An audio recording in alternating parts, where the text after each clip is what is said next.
Real intelligence is not something you read in a book or memorize from someone else's teachings. It is not about scoring high on tests or getting praised by others. Intelligence is the light of direct seeing, the freshness of awareness that is alive in the present moment. It comes when the mind is silent, not caught in the noise of beliefs, traditions, or borrowed knowledge. Most of us live with a second-hand mind, always repeating what we were told, what our religion says, what our culture believes, what our parents taught us.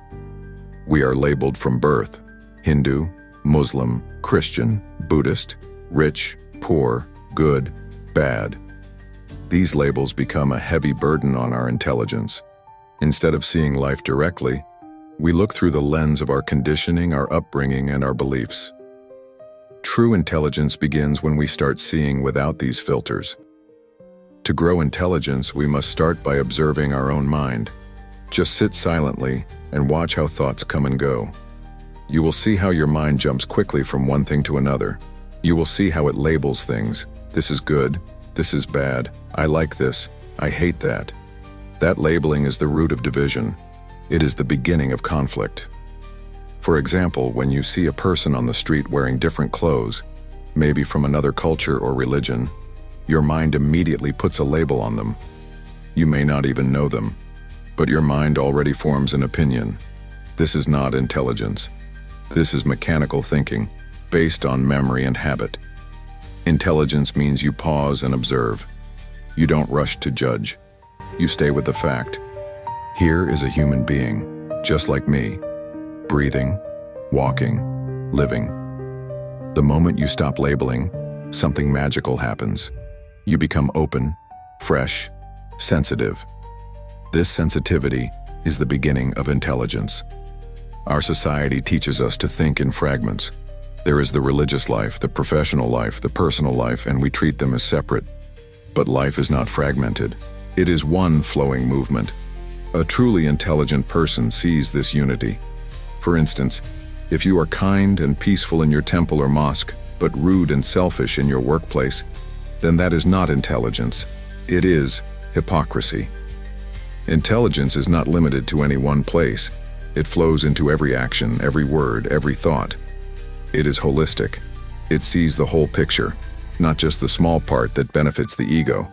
The ego is always trying to protect its image. It says, I am special. I am right. My belief is better than yours. But this egoic way of thinking is not intelligent. It creates walls between people. It feeds comparison, jealousy, and violence. A mind that is always desiring to be someone, to become successful, to be spiritual, to be admired, is caught in a cycle of fear and frustration. Intelligence is born when you see that this constant effort to become someone is unnecessary. You are already alive. You are already whole. When this understanding blossoms, you no longer chase after imaginary goals created by society or religion. You live simply, with awareness, and that simplicity brings great clarity. Look at nature. A tree does not try to become something else. It just grows. It listens to the soil, the sunlight, the rain, and it responds. That is intelligence. It doesn't ask, what religion am I? Or, what is my identity? It just lives. Can we live like that? Can we be open to life like the tree is open to the wind, without fear, without resistance? That openness is the soil in which intelligence grows. To be intelligent is not to be stubbornly fixed to one point of view. It is to be flexible, curious, ready to see what is new, what is real. Even if it contradicts what you believed yesterday, you are willing to change. That freedom to change is real intelligence. In practical life, this intelligence can be seen in a child who asks questions fearlessly. Most children are naturally intelligent. They want to know why the sky is blue, why people fight, why things die. But as they grow, society teaches them to stop asking. Instead, they are told to memorize answers and obey rules. Slowly, their intelligence is covered with fear. They learn not to think for themselves, but to follow others. If we want to grow intelligence in ourselves and in others, we must create a space where questioning is encouraged, where silence is respected, and where truth is valued over belief. For example, imagine you are in a conversation with someone who holds a different religious or political belief than you. The usual reaction is to defend your view, to prove you are right. But intelligence does something different. It listens deeply. It says, "Let me understand why you think that way."